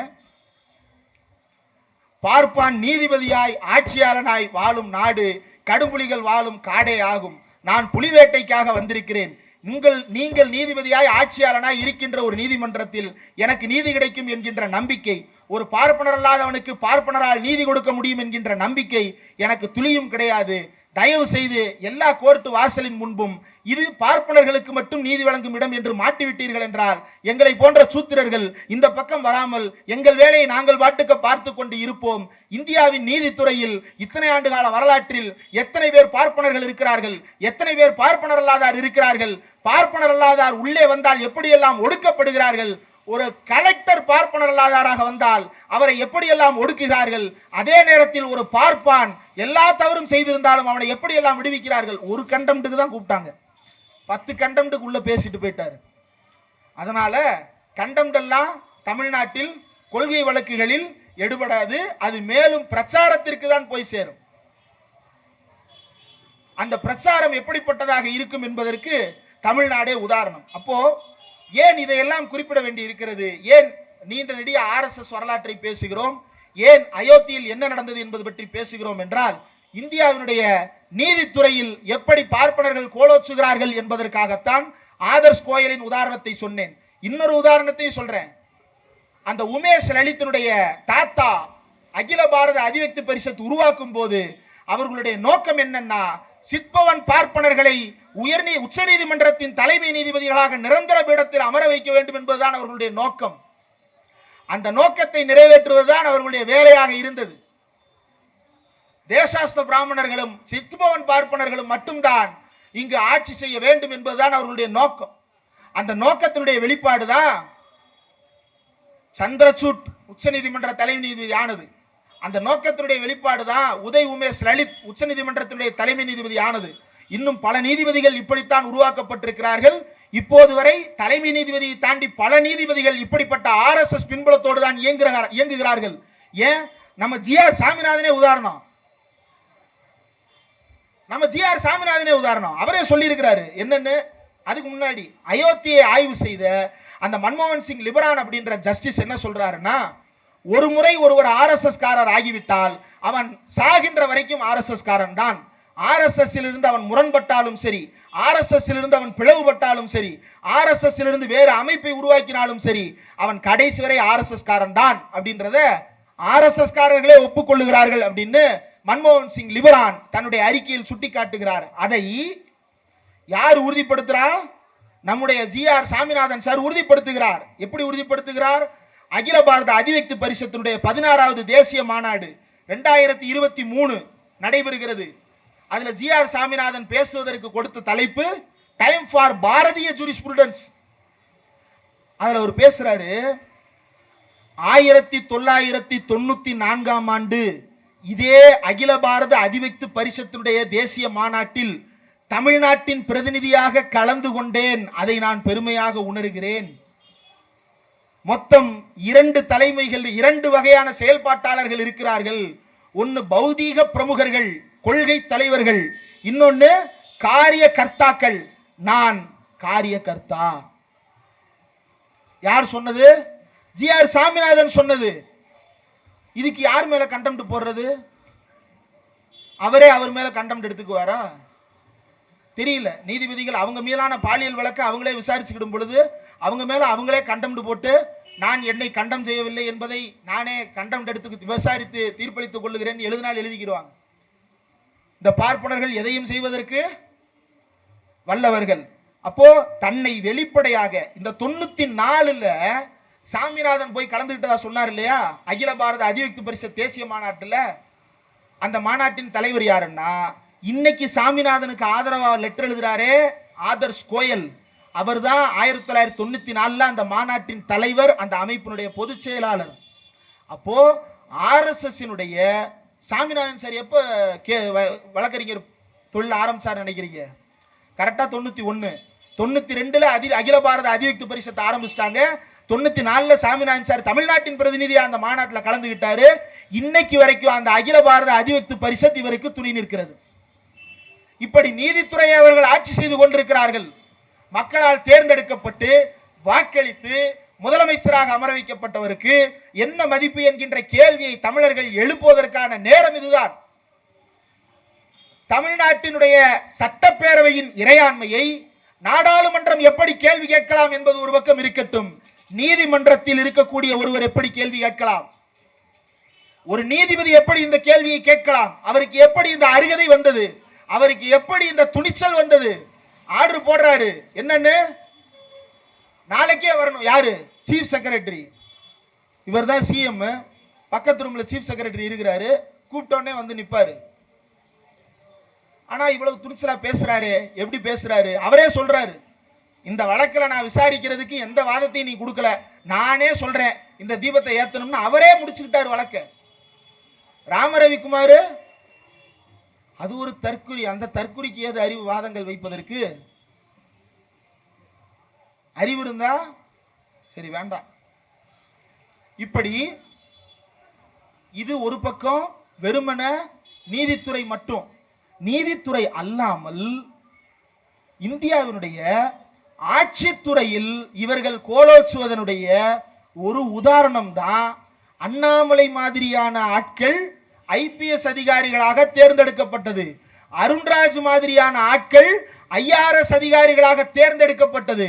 இப்படி தேர்ந்தெடுத்து ஐஆர்எஸ் ஆக ஐபிஎஸ் ஆக அவர்களுக்கு பயிற்சி அளித்து அவர்களை மூளைச்சலவை செய்து வெளியில் இறக்கிவிட்டு தாவேக்கால ஒருத்தன் உட்காரு, பாஜக ஒருத்தன் உட்காரு. இப்படி இந்தியாவினுடைய ஆட்சித்துறையில் இவர்கள் செய்து கொண்டிருக்கின்ற தீங்கு என்பது சாதாரணமானது அல்ல. நாம் சொல்லுகிறோமே ஆர்எஸ்எஸ் உடைய ஊடுருவல் என்பது இந்தியாவினுடைய ஆட்சித்துறைகளில் எந்த அளவிற்கு இருக்கிறது? தமிழ்நாட்டில் திருப்பரங்குன்றம் கோயில்ல ஒன்றும் இல்லை, நம்ம அறக்கழகம் தவம் இருக்கிறார்ல, மதுரையில் இருக்கிறார். அறக்கழகம் அப்படின்ற ஒரு ஊடகத்தை நடத்துகிறார் நம்முடைய சக ஊடகவியலாளர் தவம். அவரு சேப்பட்டி அப்படின்னு சொல்லிட்டு ஒரு ஊர்ல போய் பேட்டி எடுத்திருக்கிறார். கோயில்ல முத்துமாரியம்மன் கோயில். அதுல பேரு முத்துக்கருப்புன்னு எதுவோ, ரெண்டாவது பேரு பேர் சுல்லைமானன், அடுத்த பேரு ஏதோ ஒரு பாய். கோயிலினுடைய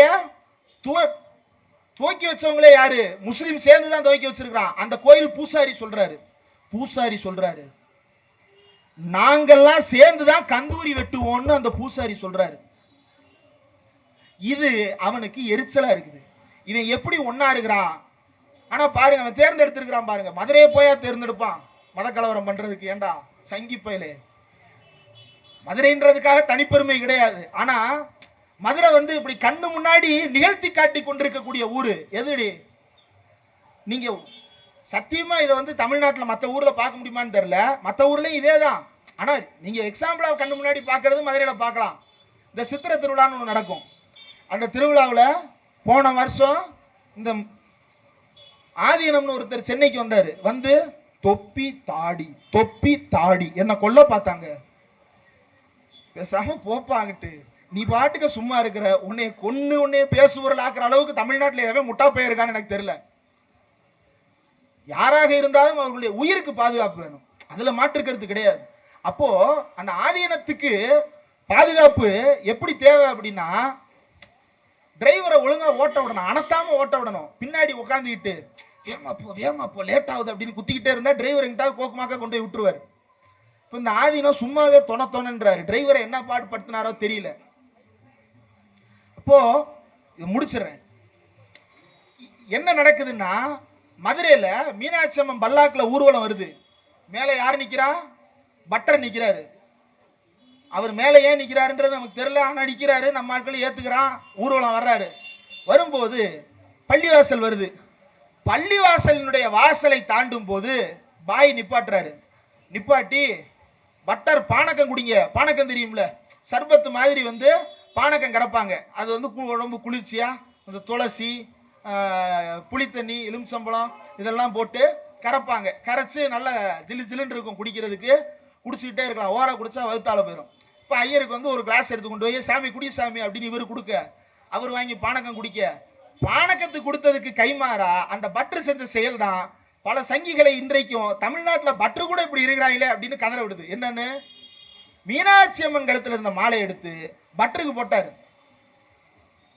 பட்ரு மீனாட்சி அம்மன் கழுத்துல இருக்கிற மாலை எடுத்து பாய்க்கு கொடுக்குறாரு. இந்தாங்க பாய் அப்படின்னு பாய் கழுத்துல, பாய் சந்தோஷமா வாங்குறாரு. யாருக்கு எந்த தடையும் கிடையாது. இப்படிப்பட்ட ஊர்ல வந்து இந்து முஸ்லீம் கலவரத்தை ஏற்படுத்தணும்னு ஒருத்தன் உட்கார்ந்து இருக்கிறான். அவன் எவ்வளவு பெரிய விலங்கா வெட்டியா இருப்பான்.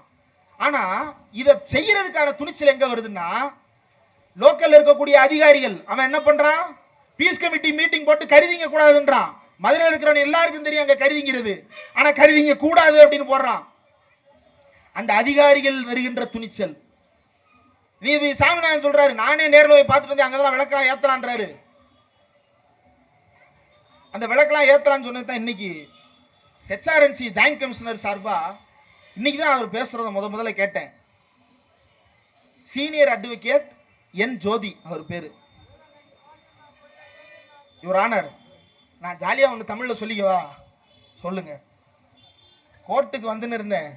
வந்துட்டு இருக்கும்போதே வழியில் ஒருத்தர் பார்த்தாரு. ஏன்பா தூண்டு இருக்கிற இடம்லாம் தீபம் ஏற்றுறது முடிவு பண்ணிட்டா கோர்ட்ல எம்புடு தூண்டு இருக்கு, போய் ஏற்றிக்கிட வேண்டியதானே அப்படின்னு என்கிட்ட கேட்கிறாரு. மயிலாட், குன்றம் இருக்கும் இடமெல்லாம் குமரன் இருப்பான், குன்று இருக்கும் இடமெல்லாம் குமரன் இருப்பான். ஓகே, ஏத்துக்கிறேன். தூண்டு இருக்கிற இடத்துல எல்லாம் தீபம் ஏத்திட்டு இருக்க முடியுமா? இதை விட ஹைலைட்டா ஒண்ணு கேட்டாரு. இந்தியா முழுக்க முருகனுக்கு பல்வேறு வடிவங்கள் இருக்கு. இப்ப தமிழ்நாட்டை பொறுத்த வரைக்கும் பிள்ளையாருக்கு கல்யாணம் ஆகல இல்லையா, அவர் பிரம்மச்சாரி. ஆனா வடக்குல அவருக்கு கல்யாணம் ஆயிருச்சு, 2 ஒய்ஃப்.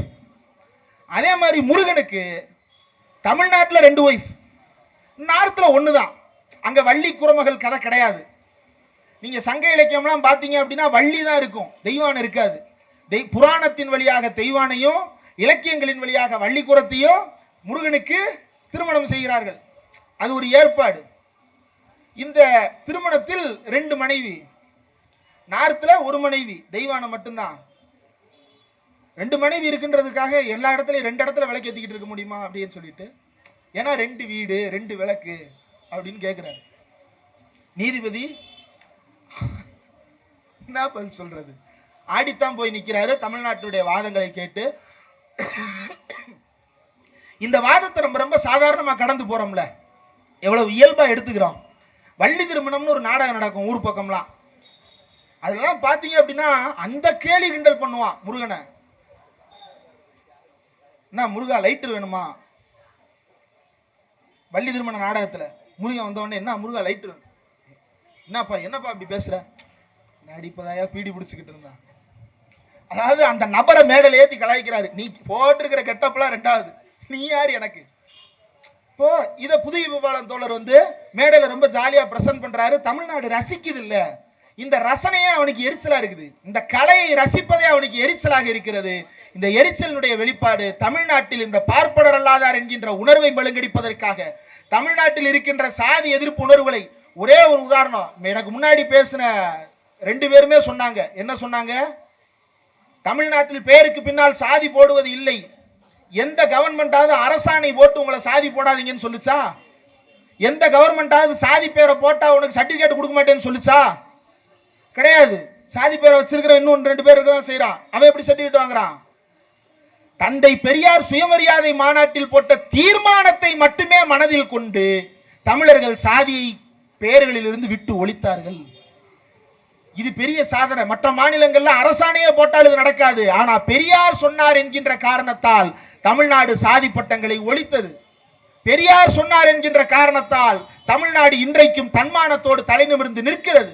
நேற்றைக்கு திமுகவினுடைய இளைஞரணி மாநாடு 1.5 லட்சம் பேர். ஆனா மீடியால பாருங்க, இளைஞர்கள் பூரா யார் பக்கமோ இருக்கிறது போல ஒரு பொய்ய கட்டமைப்பான். நம்ம ஆட்களை ஏமாந்துருவான். சார் இளைஞர்கள் பூரா அந்த பக்கம் தான் இருக்கிறான். கண்ணை திறந்து பாரியா, காலேஜில் போய் பேசு, பசங்க யார் பக்கம் இருக்கிறாங்கன்னு தெரியும். மாநாடுகளில் போய் பாரு, பசங்க யார் பக்கம் இருக்கிறாங்கன்னு தெரியும். அது அந்த பனையூர் கட்சி அது ஏற்கனவே பழைய பூத் பங்களாவா மாறிடுச்சு. பூரா போய் சேர்ற பூராமே 70+ தான். ஆவரேஜ் ஏஜ் குரூப்பே இல்லை அது. ஆனா அவன் இளைஞர் கட்சி நம்புறான். புஷி ஆனந்த் வயசு என்ன, விஜய் வயசு என்ன, அருண்ராஜ் ஜேஆர்எஸ் வயசு என்ன? 5 வருஷத்துல ஓஏபி வாங்க போற நீ பூரா 5 வருஷத்துல ஓஏபி அப்ளை பண்ற வயசு உனக்கு. அப்போ அவன் இளைஞர்கள் அவன் பின்னாடி இருக்கிறதாக ஒரு தோற்றத்தை உருவாக்குறாங்கல்ல. இந்த தோற்றம் ஏற்படுவதற்கு பின்னால் ஆர்எஸ்எஸ் சதி இருக்கிறது. நீங்க மோகன் பகவத் பேசுறதை எடுத்து பாருங்க. அந்த மோகன் பகவத் பேசுறான், திருச்சிக்கு வந்து பேசுறான். என்ன பேசுறான்? மோகன் பகவத் திருச்சிக்கு வந்து பேசுறாரு. என்ன பேசுறாரு?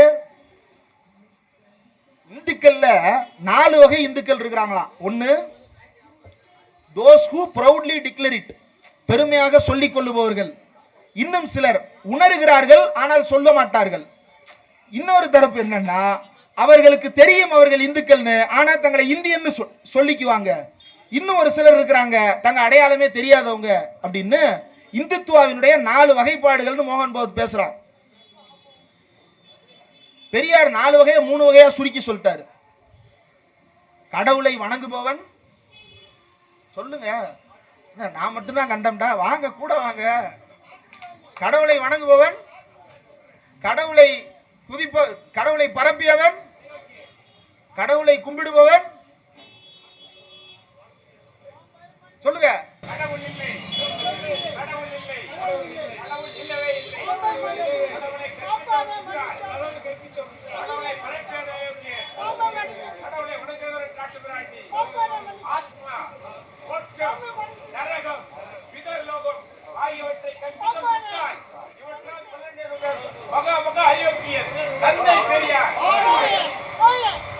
கடவுளை படைத்தவன், கடவுளை பரப்பியவன், கடவுளை வழிபடுபவன் அப்படின்னு பெரியார் சொன்னாரு. பின்னாடி ஒருத்தர் உணர்வு எழுந்திருச்சு. அப்போ அடிப்படையில் நாம புரிஞ்சிட வேண்டியது, நீ 4 என்ன, பெரியார் 3 வகையில சொல்லிட்டு போயிட்டாரு. அது என்ன, நீ யோசிச்சு பாருங்க. ஒருத்தர் அதை பெருமையா உணர்ந்துகிட்டு வெளியே சொல்லாம இருக்கிறான்னா அது எவ்வளவு பெரிய அசிங்கம், அது எவ்வளவு பெரிய அசிங்கம். நான் அதுக்கு மேல ஒன்னும் சொல்ல விரும்பல. இந்த ஆர்எஸ்எஸ் காரர் வந்து பேசுறாரு, இந்துக்கள் ஒன்று திரண்டால் என்ன நடக்கும் தெரியுமா? ஒன்னும் நடக்காது, திமுக ஆட்சிக்கு வரும், அவ்வளவுதான். இப்படித்தான் 1974 தூக்கிட்டு தெரிஞ்சான். ஐயோயோ இந்த ராமசாமி இப்படி பண்ணிட்டாரே, ஐயோயோ ராமருக்கு என்ன ஆச்சுன்னு தெரியலையே, ராமரை காப்பாற்ற முடியலையே, ராமரை காப்பாத்துறது ஓட்டு போடுங்கன்னா காப்பாத்திடுவான். எப்படி? திமுக ஓட்டு போட்டான். இப்படிதான் 2021 கருப்பர் கூட்டத்தை வச்சு ஆரம்பிச்சான். முருகனை காப்பாற்றுவோம், கந்தனை காப்பாற்றுவோம் அப்படின்னு வந்தான். மக்கள் வேலை எடுத்து கையில கொடுத்து வெற்றிவேல் வீரவேல்னு நம்மால் சொல்லி அவரை முதலமைச்சர் ஆகிட்டான். மறுபடியும் அதே முருகனோட வர்றான். தயவு செய்து டெக்னிக்கை மாத்து. மீண்டும் மீண்டும் அதே டெக்னிக், ஃபெயிலியர் டெக்னிக்ல வந்து சாவடிக்காத, டென்ஷன் ஆகுது. புதுசா ஏதாவது பண்ணுங்கடா உலகம். ஆனா அவன் தொடர்ந்து அதை செஞ்சுக்கிட்டே இருக்கிறான்ல, அதை தான் நாம எதிர்கொள்ள வேண்டிய முக்கியமான காலகட்டத்தில் வாழ்ந்து கொண்டிருக்கிறோம்.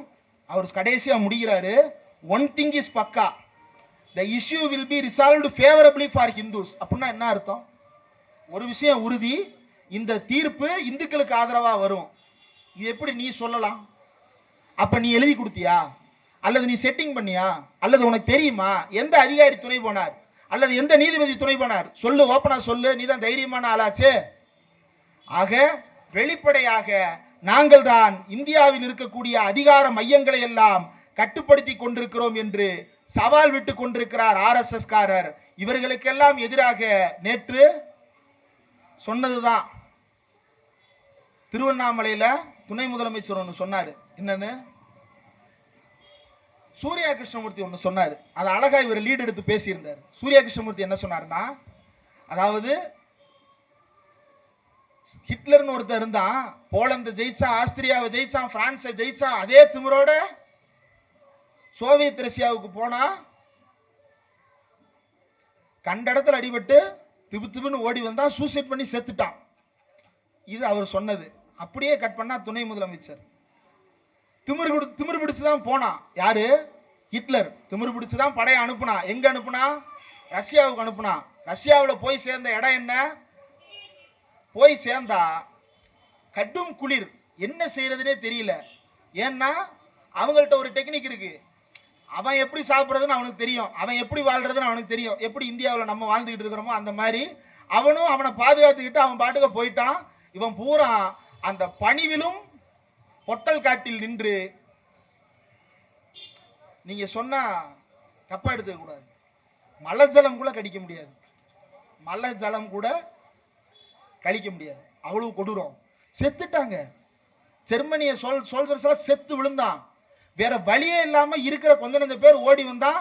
வரும்போதே விரட்டி அடிச்சுட்டு வீடு வரைக்கும் வந்து ஹிட்லர் மண்டையை போட்டான். இதுதான் நடந்தது. அப்போ ரஷ்யாவில் தடுத்து நிறுத்திய இடம், சோவியத் யூனியன் ஹிட்லரை தடுத்து நிறுத்திய இடம் ஸ்டாலின்கிராட். அதே போல இந்தியாவினுடைய ஸ்டாலின்கிராட் தமிழ்நாடு என்று நேற்று துணை முதல்வர் சொன்னார். இன்னும் ஒருபடி மேலே சென்று சொல்லுவோம், இந்தியா ரஷ்யாவை காத்தது ஸ்டாலின்கிராட் என்றால் தமிழ்நாட்டை காப்பது தந்தை பெரியார் கிரட். அந்த தந்தை பெரியார் கிரட்டினுடைய இன்னொரு பெயர் தான் தமிழ்நாடு. தமிழ்நாடு என்பது வெறும் தமிழாய் பேசுபவர்கள் எழுதுபவர்கள் வாழுகின்ற நாடாக கருதாமல், தமிழர்கள் என்பவர்கள் தங்கள் அனைவரையும் சகோதரர்களாகவும், தமிழர்களானவர்கள் தங்களை எல்லாம் பார்ப்பன அடிமைத்தனத்திலிருந்து விடுவித்துக் கொண்டவர்களாகவும், தமிழர்களானவர்கள் அனைவரும் சமத்துவமானவர்களாகவும் வாழ வேண்டும் என்று தந்தை பெரியார் விரும்பினார். அதை நோக்கி நாம் நடைபோட்டுக் கொண்டிருக்கிறோம். இந்த நோக்கத்திற்கு இடையூறு செய்யும் வகையில் பல புல்லுருவிகள் உள்ளே நுழைய பார்க்கிறார்கள். அவர்களை நாம் அனுமதித்து விடக்கூடாது. இன்றைக்கு இருக்கக்கூடிய காலகட்டத்தில் சாதி ஒழிப்பாக இருக்கட்டும், மத ஒழிப்பாக இருக்கட்டும், அல்லது கடவுள் மூட நம்பிக்கை ஒழிப்பாக இருக்கட்டும், எல்லாவற்றுக்கும் அடிப்படை இந்தியாவில் இந்த RSS ஒழிப்பது. இந்த கேரவன் இதழ் ஒரே ஒரு உதாரணம் சொன்னாங்க, அதை மட்டும் முடிச்சிடுறேன். இந்த நாயை பார்த்த உடனே எனக்கு அது ஞாபகம் வந்துச்சு. யாராவது கேமரால அதை காட்டிருங்க.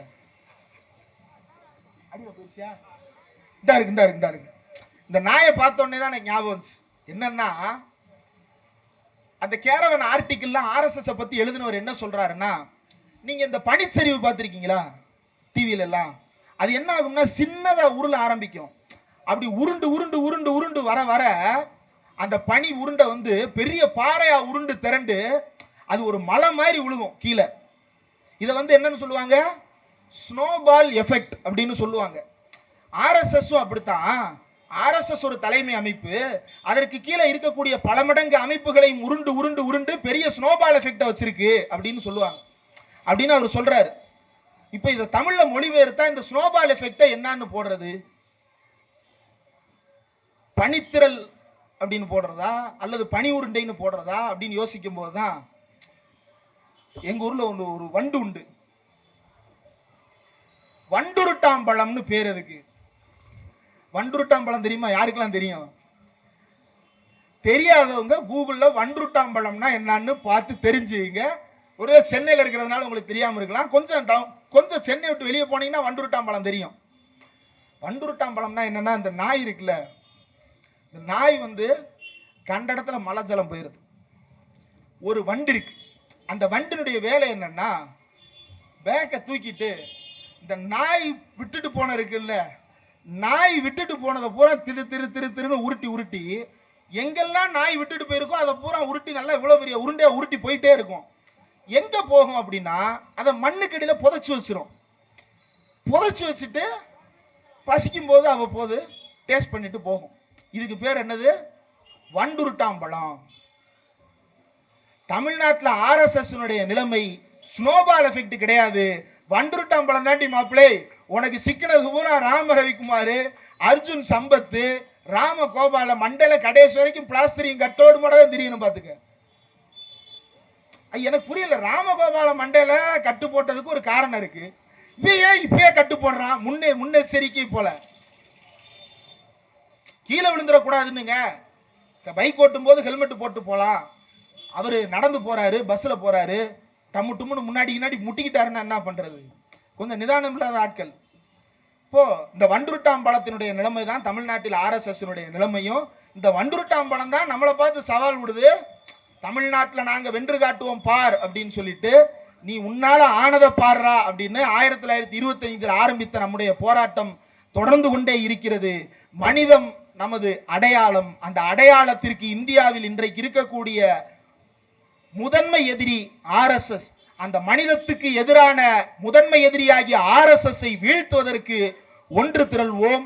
ஜாதி நமக்கு அவமானம், மூட பழக்க வழக்கங்கள் நமக்கு அவமானம் என்று இவை அனைத்தையும் ஒழித்து கட்டுவதற்கான காலத்தை விரைவில் எட்டுவோம். அதுவரை தொடர்ந்து பிரச்சாரம் செய்வோம். திராவிடர் விடுதலை கழகத்திற்கும் சென்னை மாவட்டத்தினுடைய பொறுப்பாளர்கள் தோழர் உமாபதி அவர்களுக்கும் தோழர் எட்வின் பிரபாகர் அவர்களுக்கும் இன்னும் பிற தோழர்கள் அனைவருக்கும் என்னுடைய நன்றியை தெரிவித்துக் கொள்கிறேன். மேலும் இந்த நிகழ்ச்சிக்கு த திராவிடியன் ஸ்டாக் பதிப்பகத்தினுடைய உரிமையாளர் பதிப்பாசிரியர் தோழர் கௌதம் ஷாம் அவர்கள் வந்திருக்கிறார். திராவிட இயக்கம் சார்ந்த நூல்கள் நிறைய அவர் தொடர்ந்து பதிப்பித்துக் கொண்டிருக்கிறார். அனைவரும் அவருக்கு ஆதரவளித்து நம்முடைய பதிப்பகங்களை நாம் தான் வாழ்விக்க வேண்டும். அது திராவிடர் விடுதலை கழக வெளியீடாக இருக்கட்டும், திராவிடியன் ஸ்டாக் வெளியீடுகளாக இருக்கட்டும், இவை அனைத்துமே நம்முடைய வெளியீடுகள். RSS காரன் இவன் நம்மாலு, இவன் நம்ம எதிரின்னு பார்க்கறது கிடையாது. அவனுக்கு ராமகோபால்னு ஒண்ணுதான், அர்ஜுன் சம்பத்து ஒண்ணுதான், இந்த ராம ரவிக்குமாரும் ஒண்ணுதான், எல்லாம் ஒண்ணுதான் அவனுக்கு. ஆனா நம்ம அந்த வேறுபாடை பார்த்து அவனிடம் தோற்றுவிடக் கூடாது. உலகத்தில் எவன்ட்டனாலும் தோக்கலாம். இந்த வண்டுருட்டாம்பழத்திட்ட தோத்துட்டோம்னு வச்சுங்க, அப்புறம் வேற மாதிரி போயிடும். நாம் அதை தோற்க மாட்டோம். தந்தை பெரியாரின் கைத்தடி இருக்கிறது. அந்த வண்டை மண்டையிலே நச்சுன்னு அடிச்சு கொன்றுவோம். நன்றி.